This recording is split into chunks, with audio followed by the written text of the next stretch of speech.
having a spectacular day, because if you're not, I'm about to cheer you up with a great story called Sofie at Dance, written by Suzan Johnson, illustrated by Susan Shorter. So this book sounds like it's going to be about ballet, because they're wearing tutus, see? I've never personally did ballet.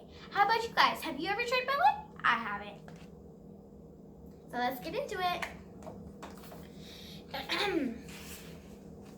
It's Saturday morning and Sofie didn't want to get up. She had promised her mom that she would try ballet, but she didn't want to. So Sofie came down for breakfast. Her mom called. Sofie didn't feel hungry at all. She got dressed and wore her favorite Eagles softball shirt. When her mom saw her in that shirt, she knew how Sofie was feeling. She said, "Honey, you will do great in dance class." Sofie smiled, but she wasn't so sure. I hope she likes dance class. Dance class seems fun.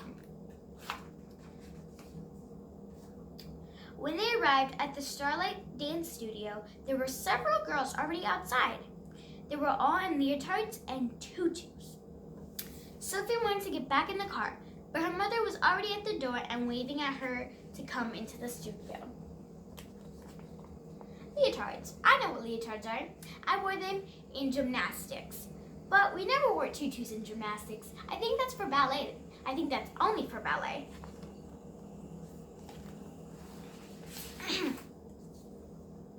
This dance class was going to be hard. Sofie felt like she was a mess.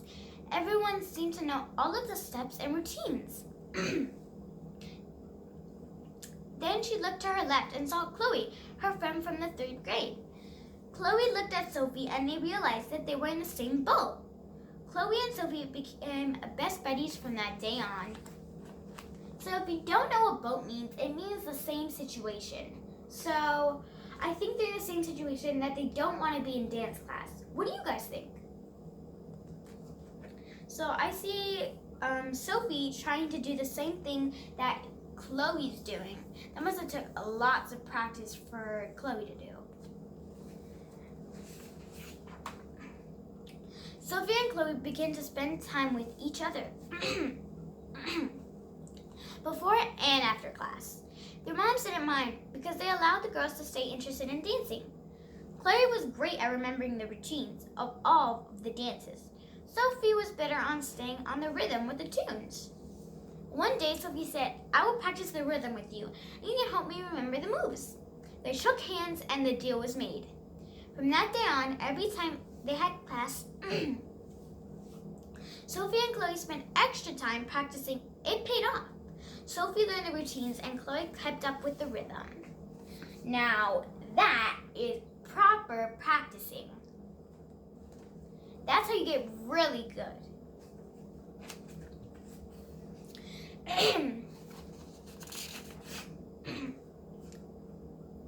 A week later, at the end of class, their dance teacher, Miss Phyllis, approached the girls. She told them that she had noticed a great amount of improvement in their leaps, bouquets, and turns. She then said, "I want you girls to try out for our lead in the next recital." Sofie and Chloe were so excited, they wanted to explode. They both looked pretty happy because being in a recital is a lot of work, but that is so much fun to be in front of everybody in a recital. That is awesome.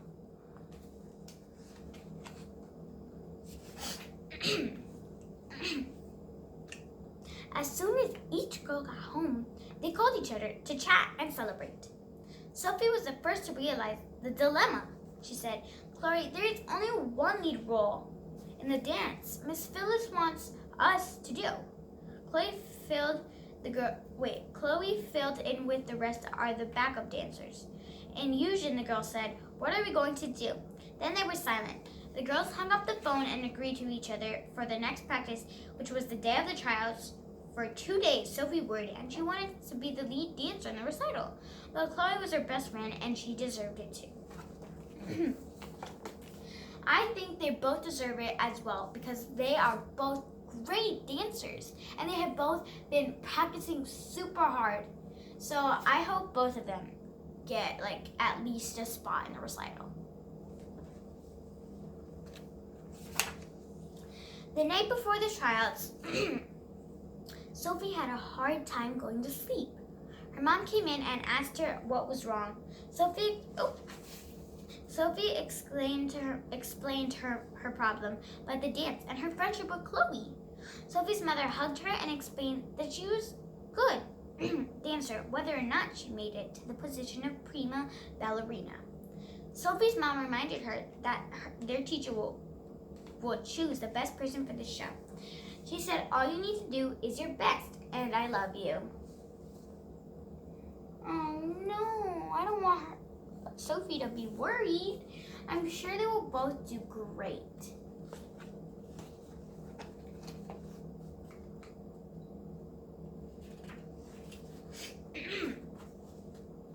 All day at school, Sofie could not contain herself.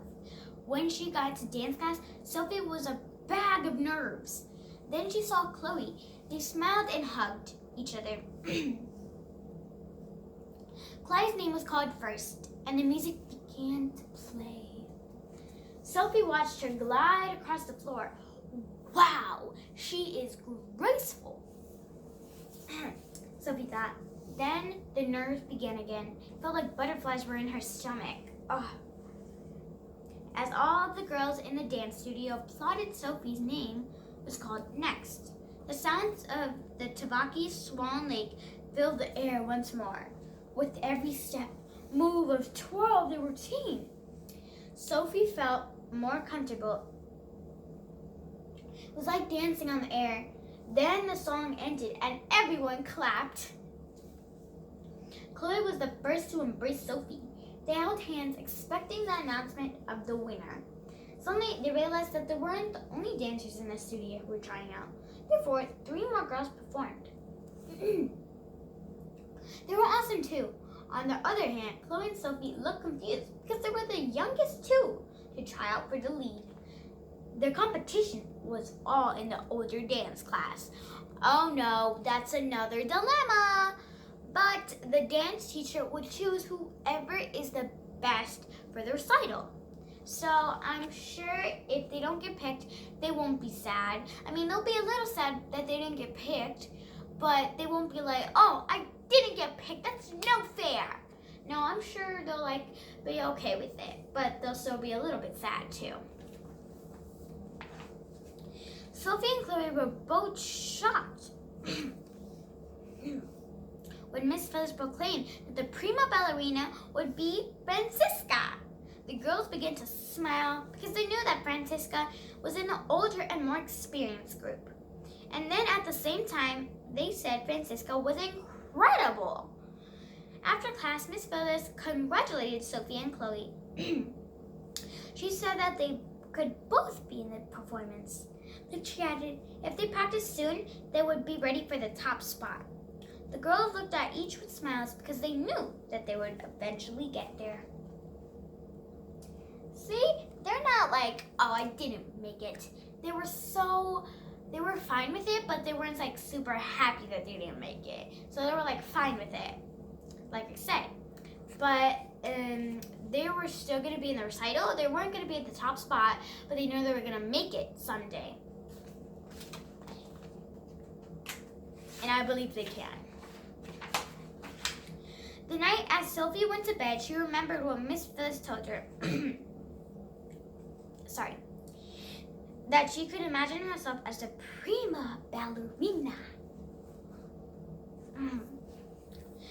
Then as she fell asleep, she began to dream of herself in the music box on her Nana's dresser. 10 minutes later, Sofie sat up in the bed with a start because she remembered that softball season begins next month. Oh no, said Sofie. The end.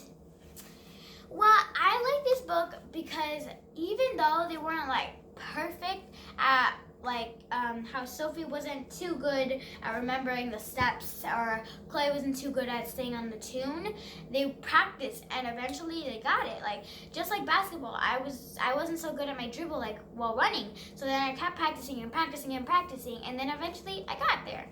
Just like whenever you practice, it makes perfect. Practice makes perfect, as everyone always says. And I'm gonna tell you guys a really good joke. What are guys' dance moves at the disco? Break dancing.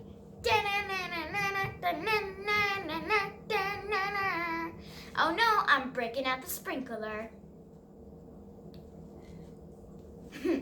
So if you guys like this book, let me know why you like this. Because if you don't like it, I don't know. But anyways, I hope you like this book. I'll see you in my next video. Bye guys!